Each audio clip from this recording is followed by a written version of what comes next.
పార్వతీపురం మాన్యం జిల్లా గుమ్మలక్ష్మీపురం మండల కేంద్రంలో ఆదివాసీ జాయింట్ యాక్షన్ కమిటీ ఆధ్వర్యంలో రాష్ట్ర వ్యాప్త మాన్యం బంద్ కరపత్రాలను ఆవిష్కరించారు. ఈ మేరకు ఏపీ ఏజేఏసీ సభ్యులు మాట్లాడుతూ స్పీకర్ అయ్యన్న పాత్రుడు 1/70 చట్టంపై చేసిన వ్యాఖ్యలు చాలా బాధాకరమని, గిరిజనుల ఉనికికి హక్కులకు ప్రాణవాయువుగా ఉన్న 1/70 చట్టాన్ని సవరణ చేయాలనుకోవడం చాలా దురదృష్టకరమని పేర్కొన్నారు. స్పీకర్ అయ్యన్న అవగాహన రాహిత్య వ్యాఖ్యలకు నిరసనగా ఈ నెల 12న రాష్ట్ర వ్యాప్తంగా గిరిజనులంతా ఏకమై బంద్ను విజయవంతం చేయాలని పిలుపునిచ్చారు. ఆంధ్రప్రదేశ్ స్పీకర్ అయ్యన్న పాత్రుడు 1/70 మీద చేసిన వ్యాఖ్యలు వెనక్కి తీసుకోవాలి. ఆంధ్రప్రదేశ్ స్పీకర్ అయ్యన్న పాత్రుడు గారు 1/70 యాక్ట్ పై చేసిన వ్యాఖ్యలు వెనక్కి తీసుకోవాలి. మన్యం బంద్ విజయవంతం చేయాలి. మన్యం బంద్ విజయవంతం చేయాలి.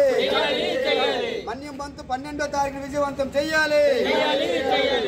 కాలంలో విశాఖపట్నంలో జరిగినటువంటి ఒక మీటింగ్లో ఆంధ్రప్రదేశ్ శాసనసభ స్పీకర్ చింతకాయల అయ్యన్న పాత్రుడు గారు ఆదివాసీ ప్రాంతంలో ఉన్నటువంటి 1/70 చట్టం కోసము తనిచిత వ్యాఖ్యలు చేయడం జరిగింది.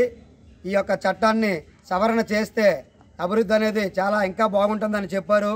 కానీ ఆదివాసులకి గుండెకాయ లాంటి 1/70 యాక్ట్ పట్ల ఇలా మాట్లాడడము ఆదివాసుల మనోభావాలు దెబ్బతీయడమే కాకుండా మా యొక్క హక్కుల్ని కాలరాసే విధంగా ఉందని చెప్పి వెంటనే ఈ యొక్క వ్యాఖ్యలను వెనక్కి తీసుకోవాలని చెప్పి రాష్ట్ర వ్యాప్తంగా ఆదివాసీ జాయింట్ యాక్షన్ కమిటీ తరపు నుండి ఈ నెల 12వ తారీఖున బుధవారం మన్యం బంద్ని పిలుపునివ్వడం జరిగింది. ఈ యొక్క బంద్కి అన్ని రాజకీయ పార్టీలు, ప్రజా సంఘాలు, విద్యార్థి సంఘాలు, ఆదివాసీ ఉద్యోగ ఉపాధ్యాయ సంఘాలు అందరూ కూడా మద్దతు ఇవ్వడం జరుగుతుంది.